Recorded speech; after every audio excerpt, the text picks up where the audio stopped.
What's up, guys, and welcome back to the channel and to another video. It's been some time since I posted. There's a good reason for that, which would be I had to move, actually. And so no, I did not move into like a 5,000 square foot workspace with nice lifts and everything else. I just moved into another regular house with a pretty regular sized garage, about the same size that I had before. So this is my new garage workspace, and it's pretty similar to what I had going on in my previous house.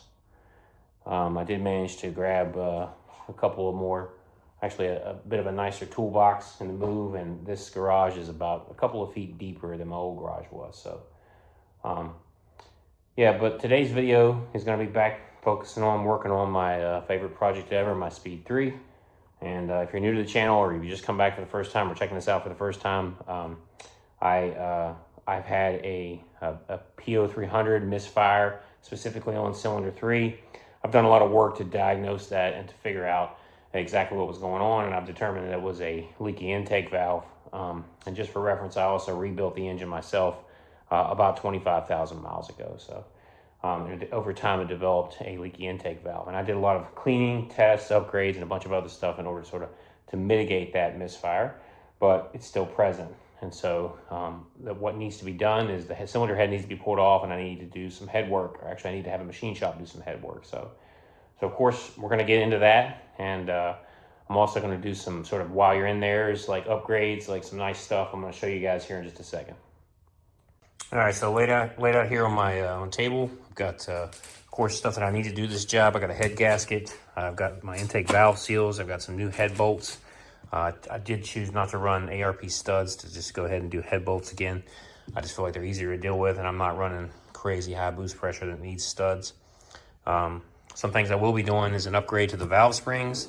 These are Kelford springs. They are quite a bit stronger than the stock spring.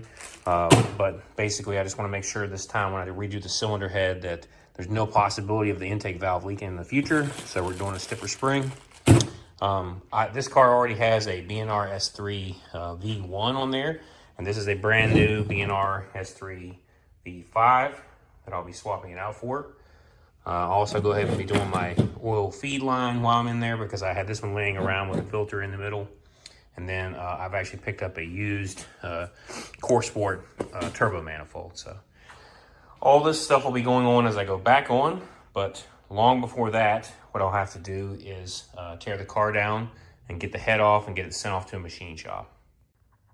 So what I just said is not an easy job either. So that's going to involve draining all the fluids out. We'll start on the right side of the engine bay. We'll get all the battery tray, the intake tract, all that stuff out of there, and then I'll get the intake manifold off. Then I'll have to get the turbo downpipe and exhaust manifold off, turbo manifold off. And finally, I'll be up underneath the car. I will remove the passenger side motor mount, coolant reservoir, and then I'll have to take off the timing cover. In the process, of course, I'll have to remove the crank bolt, crank pulley, and then all the accessories on the side of the motor. And then once I get the timing cover off, I'll be able to actually go down and pull the valve cover off also, and then be able to actually pull the cylinder head. So that's a big job. That's going to take maybe, take me a couple of days to get the cylinder head out of here, but it will go off to a machine shop for them to go over it, clean it, swap out those valve springs for me, relap those valves, and then make sure that they seal. One other thing I do plan on doing in a separate video after this, which I feel like there's not good coverage of on the internet, is I'm going to go through how you check your valve lash on the cylinder head, and how you go through and have to swap out your buckets, your tappet buckets that actually determine your valve lash on this car, the clearance between the cam and the top, well, basically the top of the valve. So without any further, let's get into it.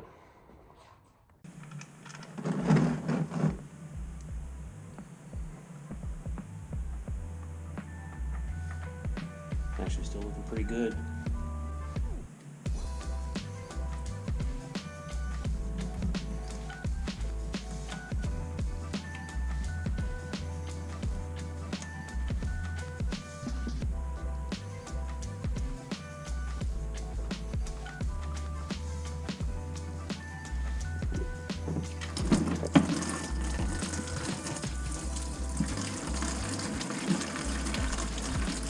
coolant always comes out at about 1,000,000 miles an hour.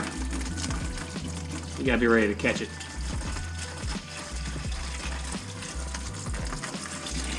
Coolant turns into a nice, steady Shrek piss stream.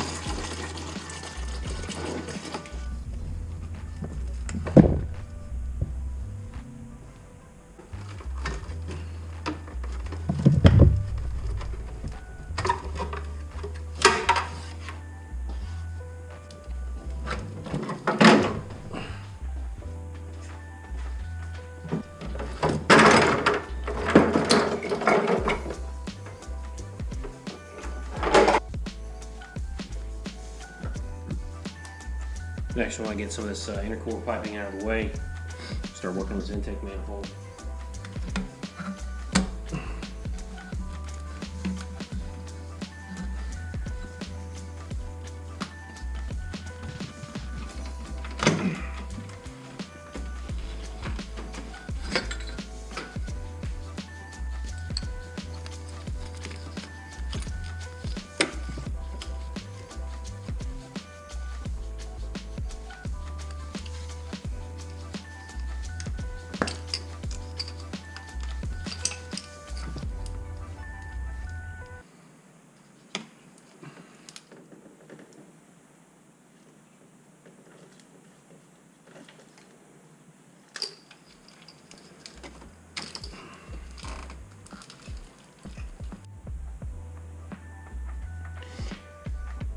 Alright, I got our intake manifold off. Some of the things to note when you're doing this job, always gotta get that main coupler off. If you're running it front mount like I am, it's gonna run to the pipe and it goes down there. Got these back hoses right here that had to come off. This is the cork sport intake manifold for anybody who's watching. And for whatever reason, they have you use 3 of these bolts that are a 13mm head, and then you just use 3 of the stock bolts, which are a 10mm head. So you have 2 different size bolts. But once you get all the bolts on the top out, there's 1, 2, 3, 4, 5, and then there's one down here on the bottom right there where that red lever is right there. So other things you gotta get out of your way, of course, your coil pack harness is in your way. Your big plug right here is to come out. And then I've also got my map sensor out right there on the side of the intake manifold. So go ahead and get this manifold pulled up out of here now.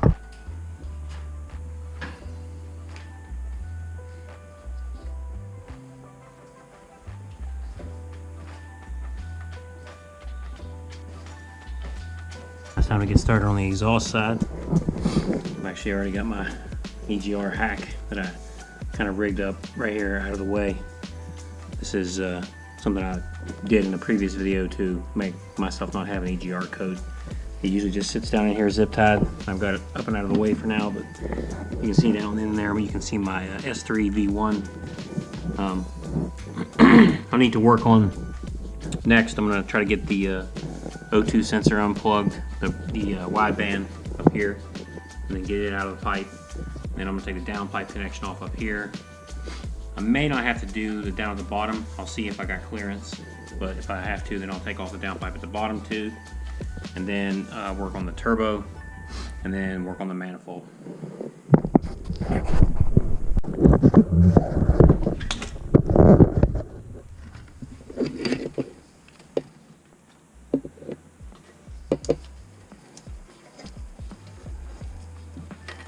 There we go.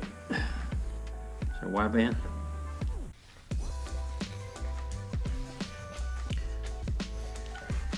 Alright, as you can see, I got my downpipe loose, free from the turbo, and I've also been soaking all the turbo studs with PB for quite some time. But before we pop those off, we're going to get underneath and we're going to get the oil drain line off, and anything else that's in the way down there. I think there's a bracket that's on the bottom of the turbo holding it up too. Alright guys, so I've got my turbo loose back here, sort of just hanging out. Downpipe's loose, turbo's just loose, and I think in order to make things easier on myself, what I'm going to do, I mean, I could spend another hour messing to get this manifold off, and then take the turbo out that way. What I think I'm going to do instead is I'm just going to focus my attention back to the front. I'm going to get the fuel rail off, and then any of this crap on the side, like the high pressure fuel pump, all this junk off the side over here. And then I'm gonna start working on the timing cover, because I can just pull the head off with the manifold on it, and then it'll be way easier for me to put the new manifold on once the head's all done, and then put the turbo back in place too, just like this. So.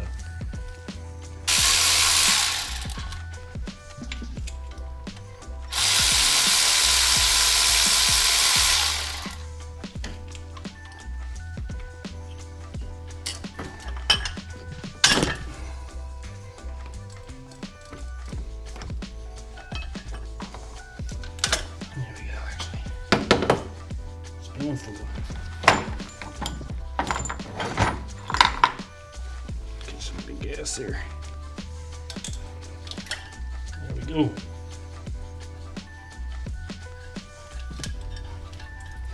Fuel rail off.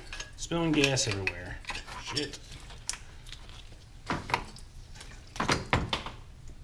Ooh.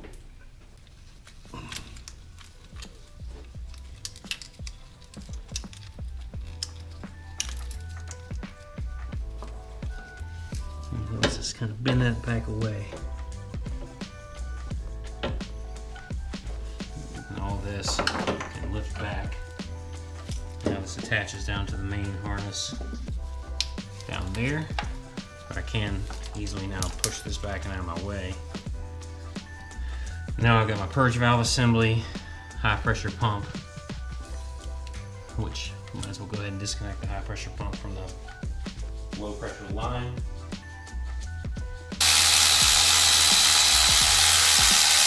There it is. It's falling off the head. There we go. Oh, lots of oil. Shit. Didn't expect that much oil.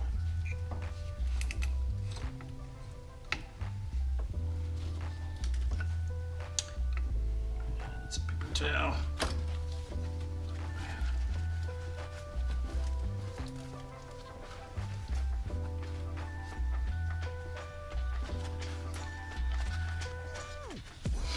See the end of your intake cam sticking out here.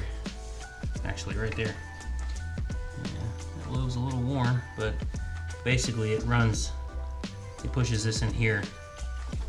Let's see what's going on. That end of your intake cam, actually that lobe right there pushes this little tappet bucket right here, which is what runs your high pressure pump.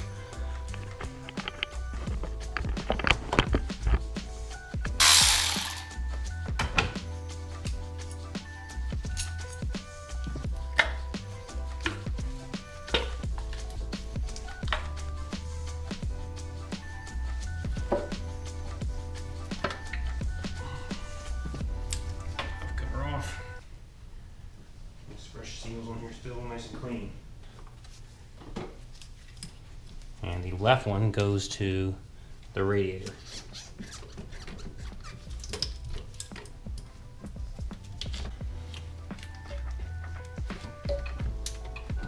A little bit of coolant left in there. Encourage that to drain on out.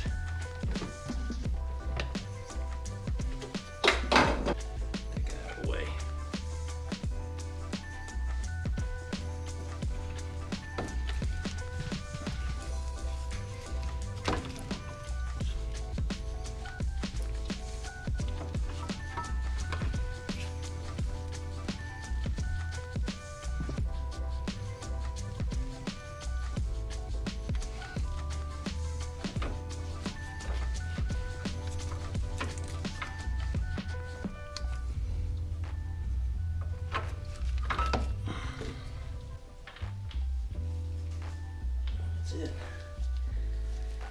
I'm gonna give my electric 1/2-inch Ryobi a shot. I didn't do it, I have a pneumatic.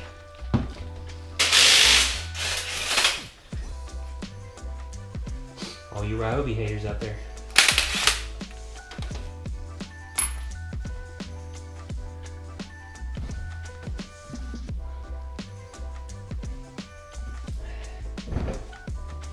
Crank pulley. just in case anybody's interested. Getting this water pump off is a bit of a task. I started by trying to take off the inside bolts right here. You can see, and I got 3 of those off. I got them all off, but then it doesn't clear for it to actually come out, which sucks. So then I put one of them back in to hold it steady, and now I just got a pair of vice grips, and I'm just basically cranking the bolts off to get the pulley off like this. All right, we're gonna go ahead and support the engine with a jack. Look at that.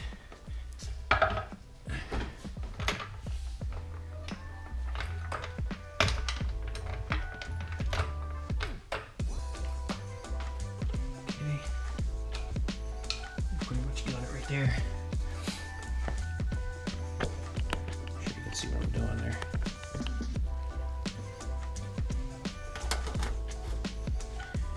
All right, we're gonna take these 2 big bolts off.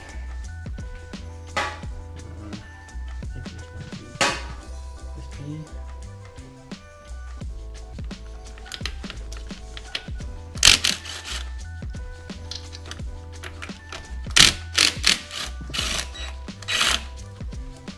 This engine is supported by the jack now.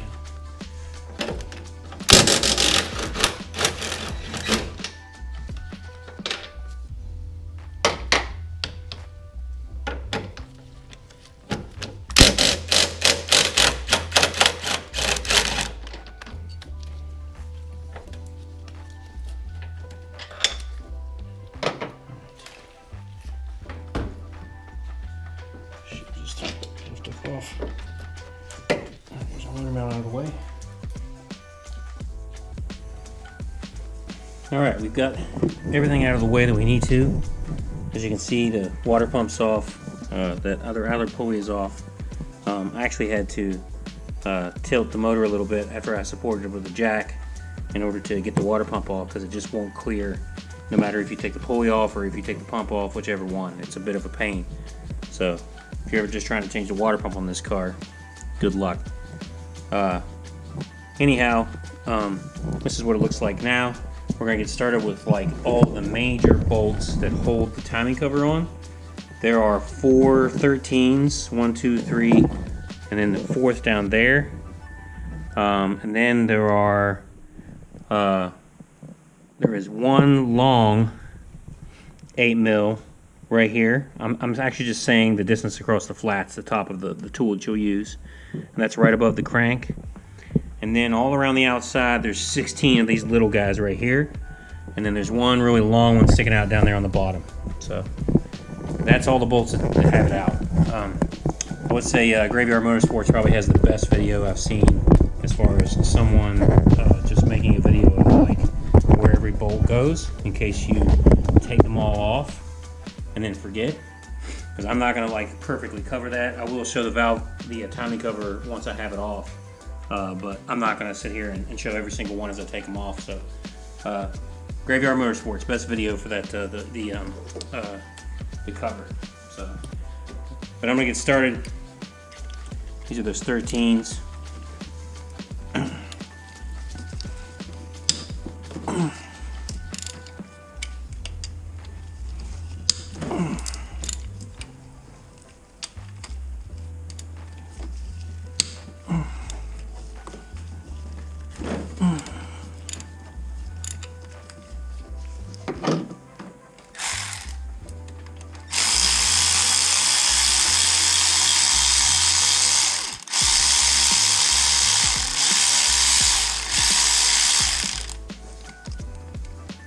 Wow, look at that. That is RTV on the inside when I put this thing together.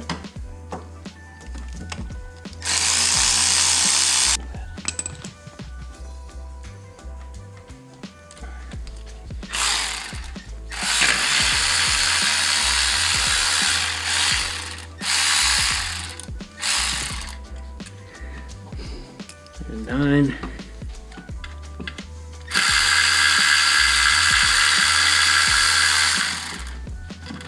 10.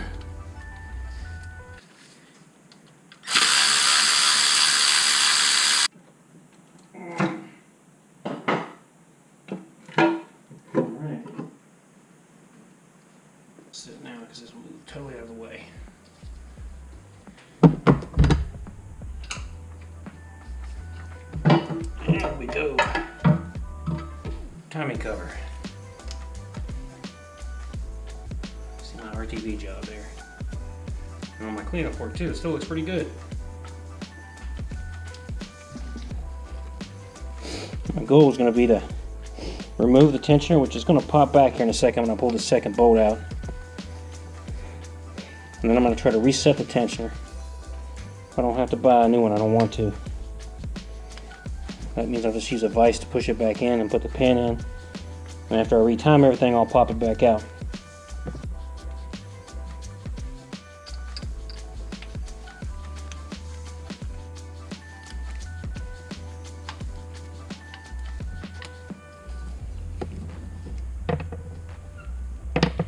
There's only 2 bolts in that thing. Oh, it's stuck back here. There we go. Alright, there's our tensioner. And it has a pinhole. Here's the oil inside of it.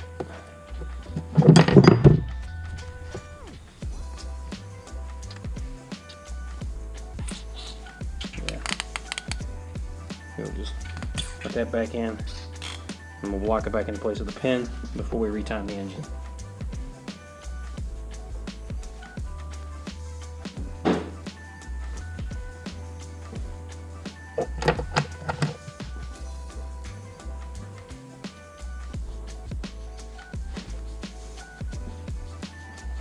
Alright, with the tensioner off, so pretty good slack in the chain.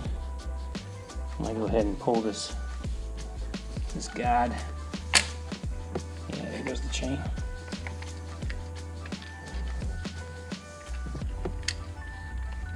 This guy just slides off. And that really lets it loose after you do that.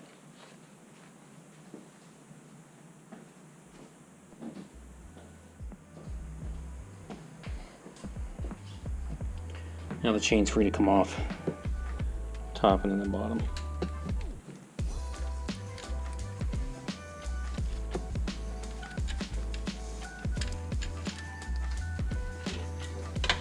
There we go, timing chain.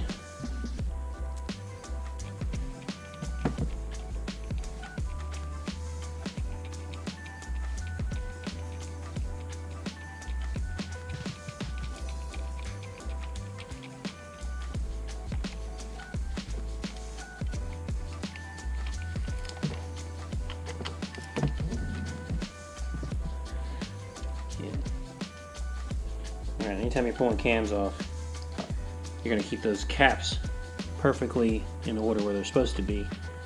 They are already numbered for you, actually, to keep it idiot proof. They actually say, if you look, they say I1, I2, I3. So this is your intake 2, intake 3, intake 4, intake 5, and then it says E2, E1, E2, etc. So your exhausts and your intake measure or count, 1 to 5 from left to right. So when you do cams, memory serves, you want to go from one side to the other. If you start in the middle, you can cause a situation to put so much excess pressure on the cam that you can break the cam by accident.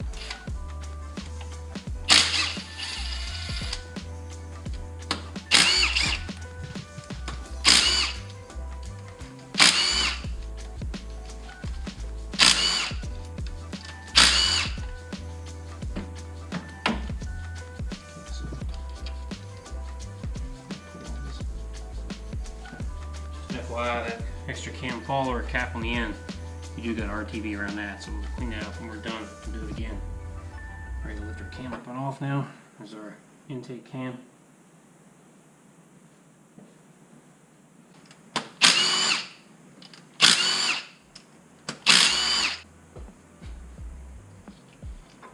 There's our exhaust cam.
Alright, just a note. If you're trying to take the head off with the exhaust manifold attached, there is an oil line that's attached to the bottom of the manifold that will keep you from pulling it up. Now we are totally free.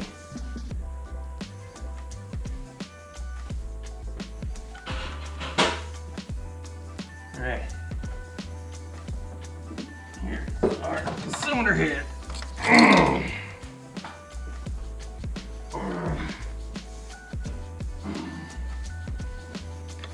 There's the oil line I was just bitching about right there. There we go.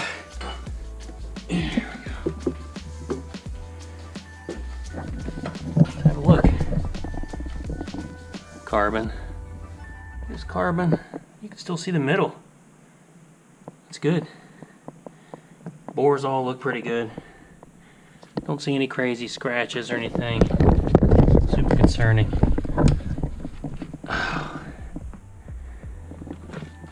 Light comes straight down. That would be nice. There we go. I'm gonna put some kind of concoction on these and clean them up before I put the everything back together. But overall, looking all right. Whew. That was a job.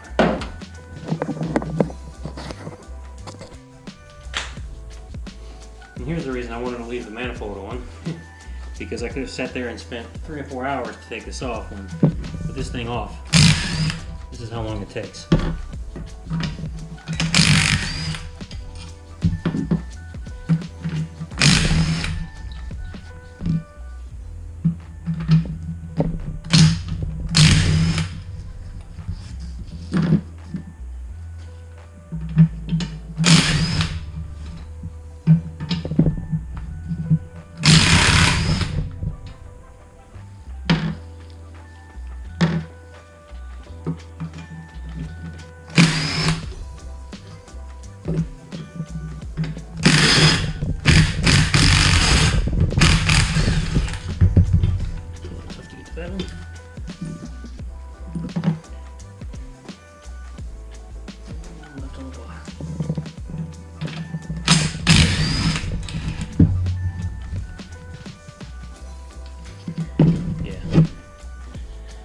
See how long that job took.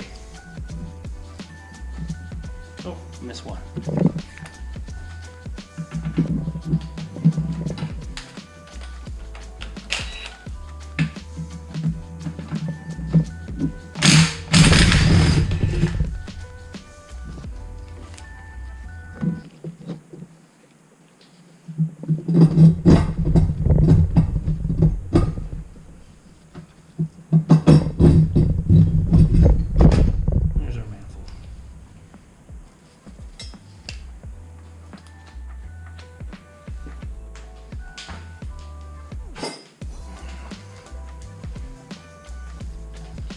Got a brand new gasket, so we don't need to save this.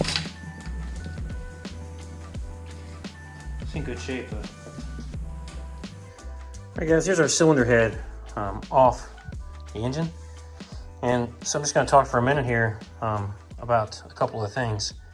So these guys right here are tappet buckets. This is what determines your valve lash, or the clearance between the top, the cam lobe, and the top of the valve. And so we'll pull one off here with a magnet tool. And you can see underneath, there is actually our valve spring, top hat, and then there's little pieces in there are called the keepers. That's what keeps the top of the valve attached to this little hat, which keeps the spring locked into place. So we're going to be replacing those springs with these springs, which are a more aggressive spring. And so to show you, inside of the bucket, see you got that 0.075 there. That's your clearance. That's the thickness of the top of the bucket.